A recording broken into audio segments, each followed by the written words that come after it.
Bismillahirrahmanirrahim. Assalamualaikum warahmatullahi wabarakatuh. Perkenalkan, saya Ilham Ma'ruf, NIM 10540717617, mahasiswa Fakultas Kedokteran dan Ilmu Kesehatan Universitas Muhammadiyah Makassar, mahasiswa CSL 5 tahun 2020. Jadi di sini saya akan melakukan video keterampilan resusitasi pada anak atau bayi dan juga bantuan hidup dasar dengan indikasi bayi atau anak yang apnea ataupun yang mengalami gangguan sumbatan jalan nafas. Nah, sebelum saya melakukan video keterampilan, sini saya akan terlebih dahulu akan mempersiapkan alat dan bahan. Adapun alat dan bahannya itu ada manekin bayi, kemudian ada handspoon, kemudian ada lung section, kemudian ada pipa orofaring, kemudian ada bag dan juga kateter penghisap. Nah, sebelum saya melakukan video keterampilan, saya akan melakukan cuci tangan terlebih dahulu.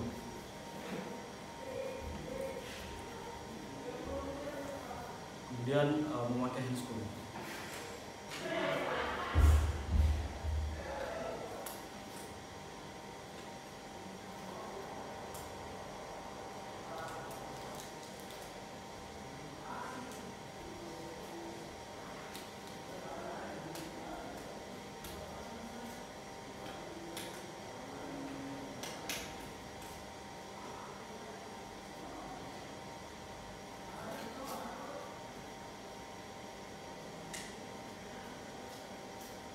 Nah, selanjutnya setelah kita melakukan cuci tangan dan juga memakai handscoon, selanjutnya kita akan melakukan metode APVU pada bayi ataupun anak yang menjadi pasien. Nah, pertama-tama kita akan melakukan metode APVU. Metode APVU di sini kita lihat pertama A, yaitu alert. Kita melihat keadaan umum pada pasien, apakah dia sadar atau tidak. Kemudian respon to VAR dengan cara kita memanggil ataupun mengusap-ngusap bayi ataupun anak dengan cara adek. Dan kita P, yaitu respon to pain. Kita melihat di sini apakah ada respon ketika kita memberikan rangsang nyeri pada gela-gela, sternum ataupun ujung-ujung kuku pada jari-jari tangan ataupun jari-jari kuku dari jari-jari kaki pada anak. Nah, kemudian kita kemudian U, yaitu ketika keadaan pasien tidak ada respon ataupun unresponsif. Nah, pada saat pasien unresponsif, kita melakukan pendekatan yang namanya dengan SAFE. Yang S-nya itu yaitu search for help.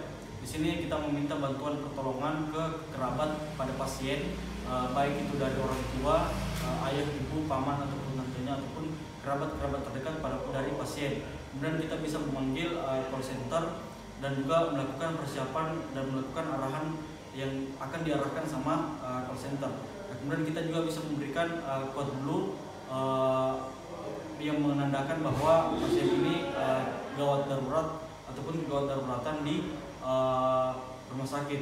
Nah, setelah S, kita akan melakukan A, yaitu approach with care. Nah, di sini kita akan melakukan pendekatan secara hati-hati pada pasien. Nah, untuk membebaskan ataupun melepaskan, menanggalkan pakaian dari pasien. Ini gunanya untuk mempermudah ataupun melurus sumbatan jalan nafasnya kita hilangkan. Kemudian selanjutnya itu adalah kita meletakkan posisi pasien ini dengan inline ataupun garis lurus dan kita untuk mencegah terjadinya cedera-cedera servikal ataupun cedera-cedera neurologis yang lainnya. Dan kemudian selanjutnya kita akan melakukan F, yaitu free from danger. Kita menjauhkan pasien ini dari bahaya, entahkah bahaya dari kebakaran ataupun bahaya-bahaya yang lainnya. Kemudian kita melakukan evaluation evaluation dengan menggunakan ABC. Nah, ABC itu di sini kita gunakan airway, breathing maupun circulation. Nah, airway-nya di sini yang pertama kita melihat apakah pasien tidak ada cedera. Kalau pasien tidak mengalami cedera kepala, kita bisa melakukan head him dan clean shift menggunakan 3 jari. Kita melakukan fiksasi pada frontalnya, kemudian bagian ibu jari, di dagu, dan juga dua jari lainnya berada di bagian dari submental ataupun mandibula pada pasien. Nah, di sini kita melakukan look, listen, dan juga feel. Lalu kita melihat apakah otot-otot terkoreksi pada pasien ini terjadi kontraksi atau tidak, ataupun kita melihat apakah ada sianosis ataupun kemburuan pada pasien. Kemudian kita melihat selanjutnya itu adalah listen ataupun mendengar hembusan nafas pada pasien ini. Nah, kemudian setelah kita mendengar, kemudian kita merasakan hembusan nafas pada pasien. Nah, biasanya kalau ada lendir kita akan mendapatkan gangli. Nah, itu menandakan bahwa adanya lendir yang menghalangi jalan nafas pada pasien. Nah, selanjutnya setelah dipastikan bahwa ada lendir ataupun bunyi gangli, kita akan mengambil lendir yang berada di jalan nafas pada pasien dengan menggunakan balon suction. Pertama di mulut, kemudian kita buang, kemudian di hidung kiri dan kanan, kemudian kita buang. Nah, selanjutnya kita akan melakukan evaluasi. Kita melihat apakah ada pernafasan ataupun tidak ada. Nah, jika tidak ada pernafasan, kita akan melakukan mouth to mouth pada pasien dengan sebanyak 5 kali. Nah, kemudian kita melakukan evaluasi kembali apakah ada pernafasan atau tidak. Nah, kemudian apabila pernafasan tetap tidak ada, kita akan melakukan back filmes. Nah, di sini kita akan menggunakan ambubek pada keterampilan pada kali ini. Kemudian dengan menggunakan metode CA dengan bagian bagian dari bawah dari ambubek, kemudian 3 jari lainnya memfiksasi bagian mandibula pada pasien. Nah, kemudian kita melakukan dengan metode pom pas. Kemudian kita pompa, kemudian kita lepas. Nah, kemudian kita melakukan evaluasi kembali. Nah, jika tetap tidak ada pernafasan, maka bisa dipastikan bahwa terdapat sumbatan jalan nafas. Nah, selanjutnya circulation.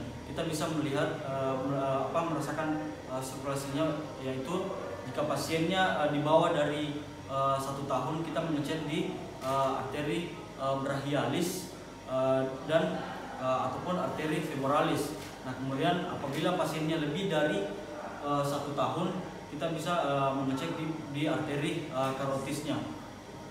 Nah, setelah evaluation airway, breathing, dan juga circulation, kita melakukan kembali evaluasi merasakan apakah ada pernafasan ataupun heart rate-nya. Nah, jika ada, kita melihat apakah pernafasannya itu di bawah ataupun lebih dari 60 kali. Nah, jika di bawah dari 60 kali, maka kita akan melakukan RTP dengan menggunakan jari berada di seperdua sternum ataupun di bagian inter mama, dengan tangan yang lainnya berada di punggung. Nah, kemudian kita melakukan RJP ataupun pijat jantung. Nah, kemudian ini cara yang pertama kita melakukan RJP. Cara yang kedua yaitu kita bisa lakukan dengan menggunakan kedua ibu jari. Kedua ibu jari diletakkan di bagian sternum pada pasien, dan 4 jari yang lainnya memfiksasi bagian punggung pada pasien. Kemudian kita melakukan pijatan pada jantung. Nah, setelah itu kita akan melakukan keterampilan membebaskan jalan nafas. Nah, kemudian yang pertama yaitu kita melihat dengan menggunakan pipa orofaring. Nah, yang pertama kita melihat pada pasiennya apakah dia seorang bayi ataupun anak, karena ini akan bergantung dengan ukuran dari pipa orofaring yang akan digunakan. Nah, kemudian kita mengukur kita mengukur dari sudut ujung bibir dan sampai ke angulus mandibula. Nah, kemudian kita lihat lagi umur dari pasien, proses dimasukkannya pipa orofaring ini.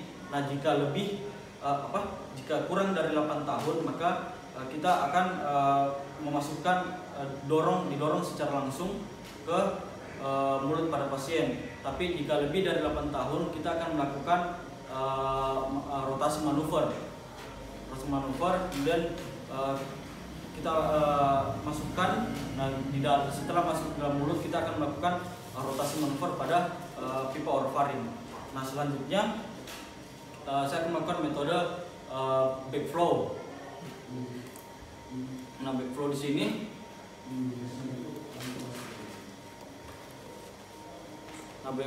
sini kita bayi atau anak ini kita letakkan di bagian paha kita sebagai pemeriksa, dan kita melakukan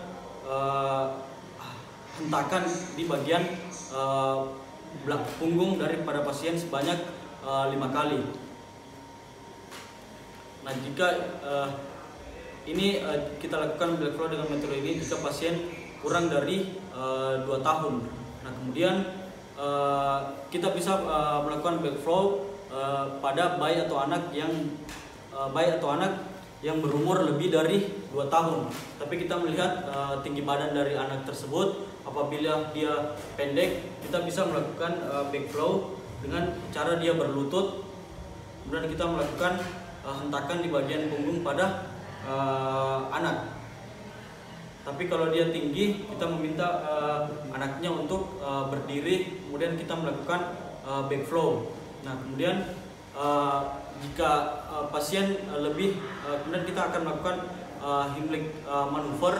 Nah, di sini kita lakukan Heimlich manuver di antara proses osepodois dan juga abdomen. Nah, di sini kita akan melakukan pijatan ataupun di bagian antara proses osepodois dan juga abdomen sebanyak 5 kali. Nah, kemudian juga di sini kita akan melakukan jika pasiennya lebih dari kurang dari 2 tahun, kita bisa melakukan juga chest thrust dengan tangan yang lainnya berada di punggung pada pasien. Nah, kemudian kita melakukan hentakan di bagian dari sternum pada pasien sebanyak juga 5 kali.